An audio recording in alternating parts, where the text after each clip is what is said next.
Kenya kwa majina ni Benson Baresi, seneta mtarajiwa na County.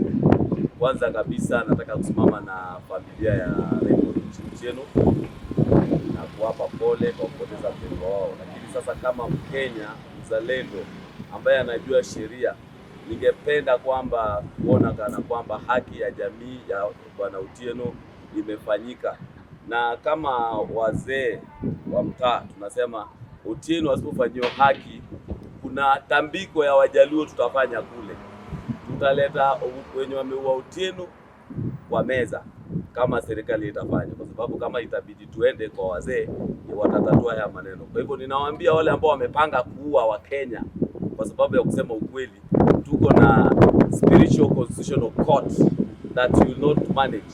Number 2, which is very important, I want to address Bwana Douglas Kanja. This is not the first time I'm addressing you. If you cannot protect the life of Kenyans through the police, then I wish to let you know that we don't have business any business to do.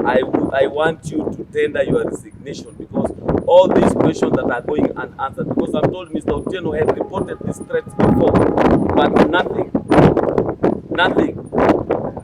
you have done as the police inspector of police. So mine is too simple to tell you one statement, that Mr. Kanja and the entire OCS Molo Nakuru to tender their resignation where it's possible. Number 3, the sitting administration.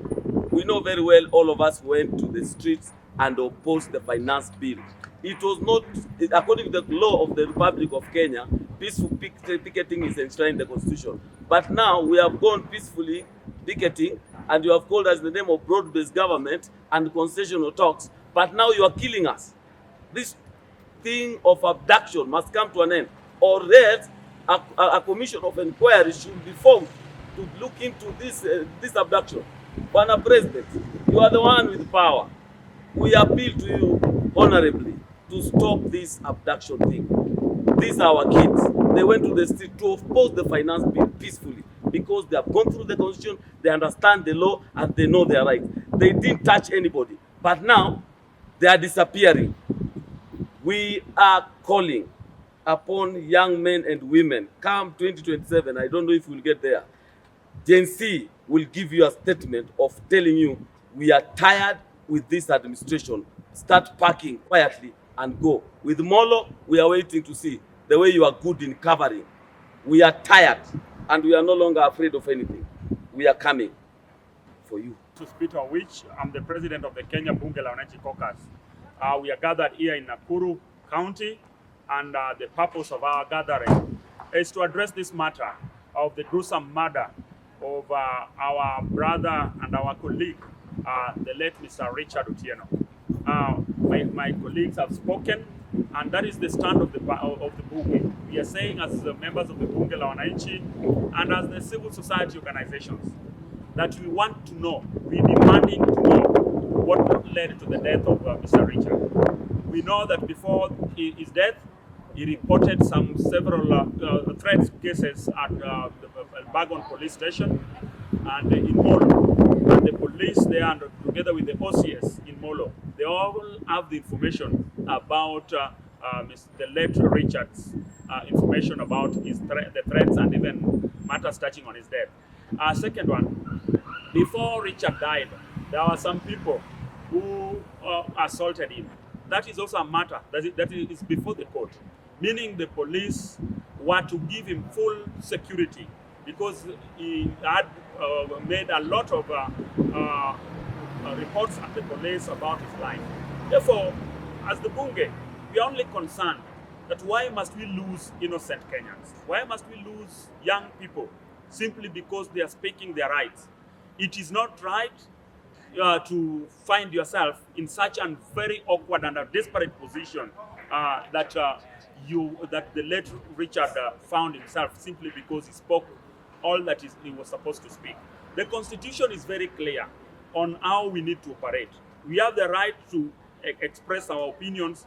We have the right to gather. We have the right to demonstrate, and we have the right to do everything, provided that we are doing it within the confines of the law. Therefore, we supported Richard by the time he was alive because all that he was doing was within the confines of the law. Secondly, we want to ask the OCS for Molo. We want to ask the Assistant Chief for Elbagon, all the security apparatus that comes from Molo constituency. And we are telling them, it is upon now the police to see to it that investigations are carried in a very proper manner so that the public may know what led to the death of this young girl in Kenya. A person who believed in the Constitution, a person who stood very right and upright each and every moment things were getting out of hands. And lastly, as the Bunge leadership, today while here in Nakuru, we want to say that members of the Bunge are like the opposition, because today as we speak, opposition is dead. Therefore, Bunge la Wananchi is playing the role of opposition. And as Bunges, we have agreed that we will not leave or will not sit and relax while government is doing things that are not pleasing the Wananchi. As taxpayers, we want the government to provide services to our people. We want the government to make sure that they do development that they promise the people. Your Excellency, Mr. President, William Samoei Ruto, you have an obligation, you have a duty as the President to unite all Kenyans. You have a duty to protect the innocent youths, boys and girls. You have a duty through the police to see to it that the lives and properties of our people are protected. It is very unfortunate. It is quite uncalled for. It is very barbaric. It is not right for our people to keep on disappearing in the name of abductions. While you are there, Mr. President, we're calling you because the buck stops with you as the head of this nation. The police is under you. You all have the powers and authority to defend us as a young people. You all have the powers and authority to see to it that the lives of our people are protected. Lastly, we are asking you, Mr. President, the Bunge are also requesting you that while you are making appointments, the government appointments, kindly consider the Bunge, because you have done several appointments, but the leadership of the Bunge have always been left outside. We are telling you next time when you make these appointments, because the other day we just saw you did recycling. You brought people who are past 60 years, but you remember very well, you did promise Kenyans that you will not make appointments to the age of 60. But what you have done is an abuse on the side of the young people who are always complaining that they don't have opportunities in your government because there are no job opportunities. Therefore, as you organize this government through a system of broad-based, see to it that all sectors are covered. The Bunges are covered, the civil society organizations are covered, the clergy are covered, the politicians are covered. Everybody is part of this government. That is our clarion call, and we are asking you to see to it that that is taken care of. As to the family of the late Richard, as the Bunge, we are demanding for justice, because justice delayed is justice denied. Therefore, we are saying we need justice to that family. And the only justice is to tell the public who murdered the late Richard. The second justice is to see to it that the family is compensated. The family is compensated through any form that the Constitution allows. And on the side of the abductions, those that are dead, the ones that were maimed, the ones that were injured in any form during the demonstrations on the 2023 finance bill and 2024 and 2025, we want the government to compensate these families. They must compensate the families, those that lost their loved ones, and the ones that their loved ones are still suffering as a result of those wounds. They must be compensated. That is the only way that we'll see that this government is ours, and will support broad-based through that. Thank you, and may God bless you.